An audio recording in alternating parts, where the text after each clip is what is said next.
Voler. Qu'est-ce que voler, sinon l'un des plus vieux rêves de l'humanité? Dans les années 80, 1780, la France se prit de passion pour l'aéronautique, et la ville de Lyon ne fit pas exception. À la fin de l'année 1783, suite à 2 vols de ballons réalisés en région parisienne, l'Académie lyonnaise des sciences, des belles lettres et des arts proposa le prix extraordinaire de 1200 livres à qui indiquerait la manière la plus sûre, la moins dispendieuse et la plus efficace de diriger à volonté les machines aérostatiques. Ce concours, annoncé le 9 décembre 1783, fut chapeauté par 2 académiciens très estimés, l'abbé Roux et Le Camus. Nous avons décidé de rencontrer ces fiers conquérants du ciel. Bon, alors attendez que je cherche dans mes notes, parce que ça fait un petit peu longtemps quand même.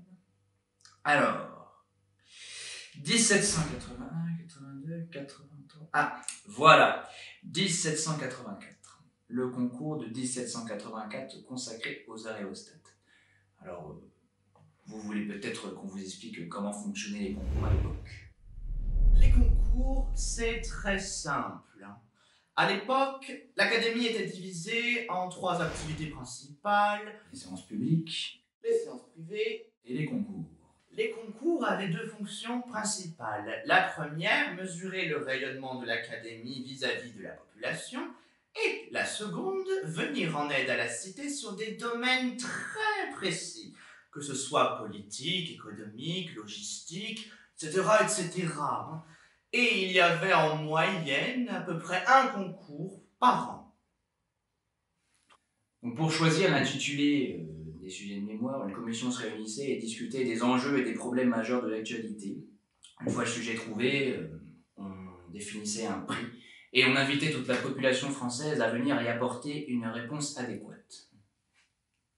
Par exemple, si ma mémoire est bonne, en 1772, il s'agissait de trouver la meilleure manière de procurer à la ville de l'eau propre, et bien sûr potable, et d'en distribuer de façon suffisante à tous les quartiers de la ville. Bien sûr, les réponses étaient anonymées et nous, académiciens, n'avions pas le droit d'y prendre part. Alors, naturellement, fin 1783, avec les expérimentations des frères Montgolfier, le concours s'est orienté sur la manière la plus sûre, la moins dispendieuse et la plus efficace de diriger les machines aérostatiques. C'est de moi.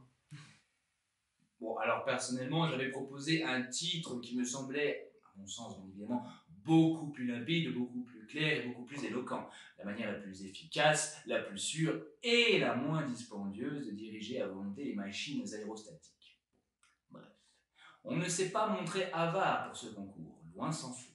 Le 9 décembre, nous avons proposé le prix extraordinaire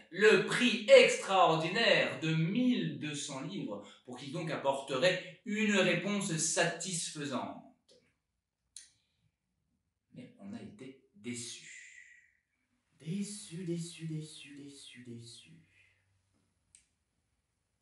Il y avait comme un hiatus entre, d'une part, nos exigences de commissaire et d'autre part,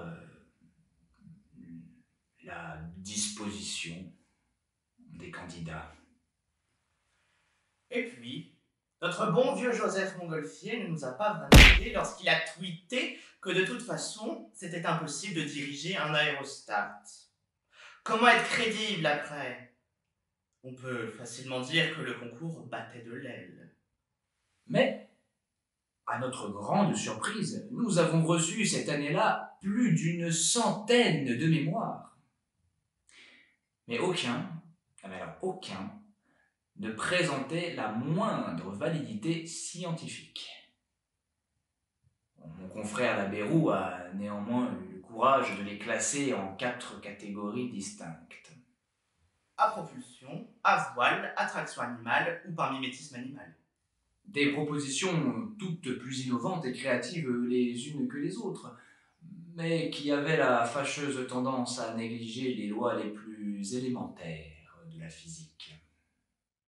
Par exemple, la rétropoussée. qui est devenu un vrai concept aéronautique. Ici clairement matérialisé sur ce schéma limpide, représentant une trompette, trombone ou tout autre corps de chasse qui aspirerait le vent de face pour le rejeter à l'arrière, et ainsi littéralement rétro-poussé. Tout va bien? Alors ensuite, le salon aérien.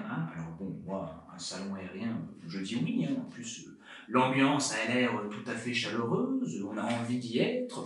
C'est au demeurant une très belle peinture, mais je ne sais pas comment ça se dirige. Je ne sais même pas comment ça vole. Poisson. Un doux rêveur a imaginé qu'un ballon en forme de poisson pouvait frétiller dans les cieux à la manière d'un saumon qui remonte une cascade.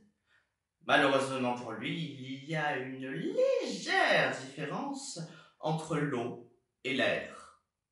Et alors attention, parce que je vous ai réservé la crème. Le canard canon, donc, c'est son vrai nom.